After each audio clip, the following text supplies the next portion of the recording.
surely the coaches have got to get to their players, stop that sort of stuff. It's a blight on the game. Won't be a blight on Doug Hughes' kicking game if he can thump this one over from about 3 metres inside South's half. Strong enough, but just away. Not a bad try from Doug Hughes, so Souths run it out from their own goal line.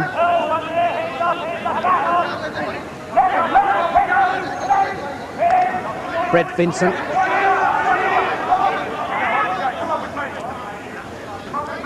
Brownlee going to dummy half. And out it goes on the full, so a big chance Logan City here with the loose head and feet. Back he goes, thank you. Girl over the stroll back here, turns around, doesn't pace it out, just kicks it. Tell you what, kicks it all right too. Bango, over. So South draw first blood. 19 minutes to go to half-time, they lead by 2 points to nil. Says something for the defence, because the attack's been a lot more willing today than we saw certainly last week. Minton dumped into the ground.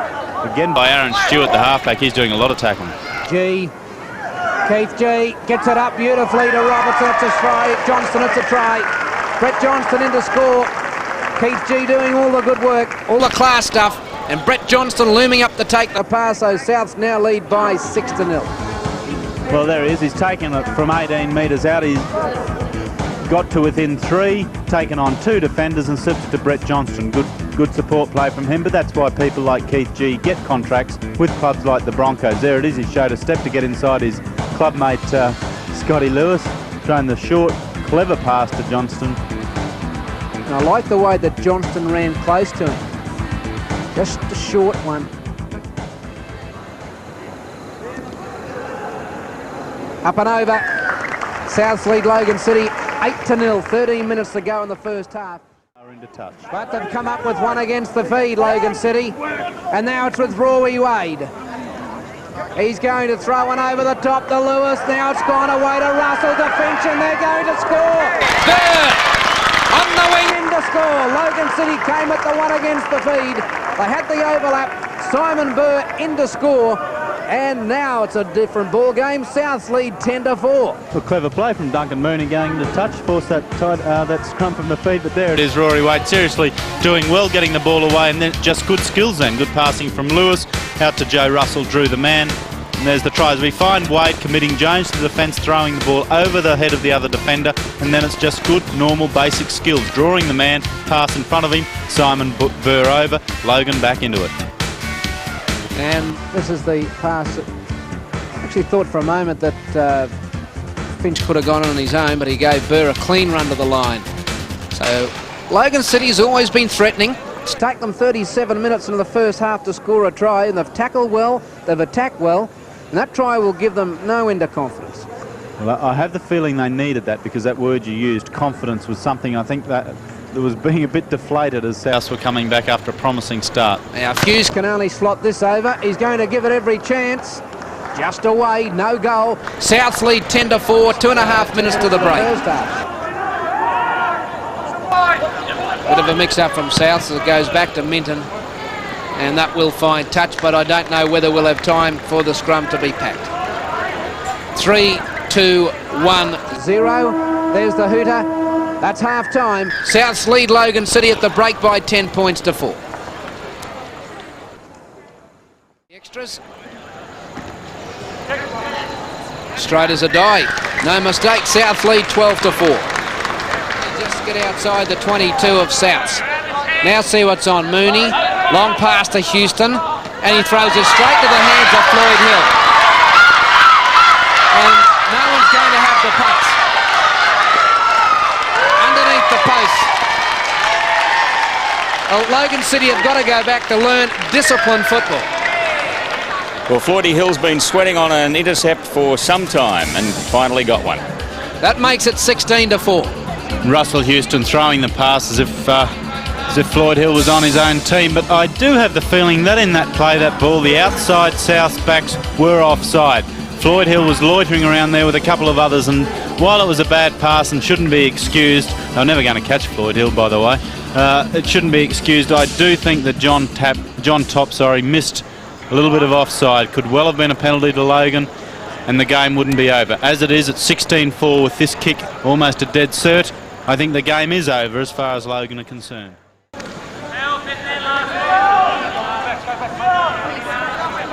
Last tackle. Richo.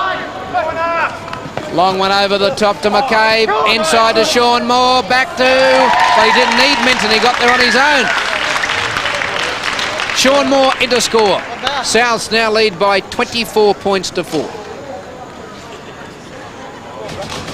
Richo Hill here finding Malcolm McCabe out wide.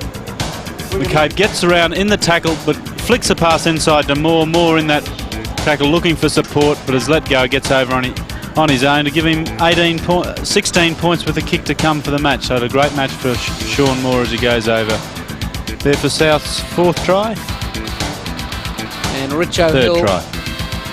just finding McCabe and Moore, and Doug Hughes has tackled his heart out all night, just couldn't stop the final pass. So we'll another get a good look at the action of Sean Moore. Of course, he's the brother of Clinton Moore with St George and Sydney. Hello, something went amiss. So there is some logic behind his setup. Yeah. One would have never known.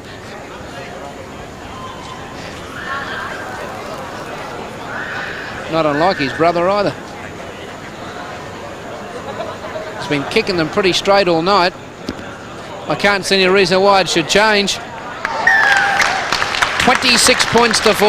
Souths lead 3 minutes at the full time, and you're watching the Winfield State League on 9. Could end up with egg on their face. In the final 10 seconds of the match, Logan City with Lewis, a little chip over the top. How's the bounce? It's play on. Finch. Houston. And that'll be the end of the ball game. So that's full time. Minton takes the tackle, and South defeat Logan City by 26 points to 4. Let's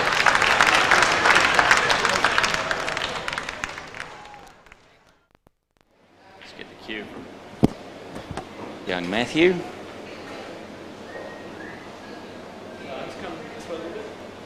Okay, mate, 1, 2, 3, 4. We're here with the Souths coach, Jeff Naylor. Okay, mate, rolling now. Well, Jeff, obviously the sort of win you wanted tonight. You asked the guys for big efforts in the first 20 minutes of both halves. That's what you got. Well, that's been we've been falling down the last 3 matches against West. They got the early jump on us. We fought back. They got the intercept one. When we played East, same thing. After 15, 20 minutes, the game was won by the opposition then. Last week at Toowoomba, it was 24 at half time, and that's what the result ended up. So we had to get a good start. We've just been starting poorly, and I thought tonight, you know, we were still making mistakes, playing a lot of silly football and not going forward a lot of the times, but we were in the right part of the paddock to make the mistakes. That was the crucial thing. It seemed to me that they were very much in the right frame of mind for tonight's game. After 4 losses, they'd want to be. Well, that's what I thought. I mean, you must have done something right through the week to get them up off the cushion, so to speak. No, nothing different to what we've done week in, week out. Well, we take it 1 win at a time, or 1 loss at one game per week. You know, if like for instance, if we'd won 10 on the trot, everyone would be worrying about losing. If we'd lost 10 on the trot, everyone would still be worried. So you can only take 1 game at a time, and then do your best for the first set of 6 tackles, and then the next set, just take it segment at a time. Well, congratulations on the win. What about your opinion on man of the match? Yeah, well, my man of the match went to coaches player award we have, went to Mal McCabe, and that was his first up grade game, and I thought Lyle Brownlee was a close second. Two fellas out of juniors, both in their first games. Robert Marsh was the other one from the juniors. There's 3 local juniors that have had good performances in their debut matches. Well done, mate. Thanks, Rod. Okay, Matthew, whenever you're ready, mate. Bob Tronk.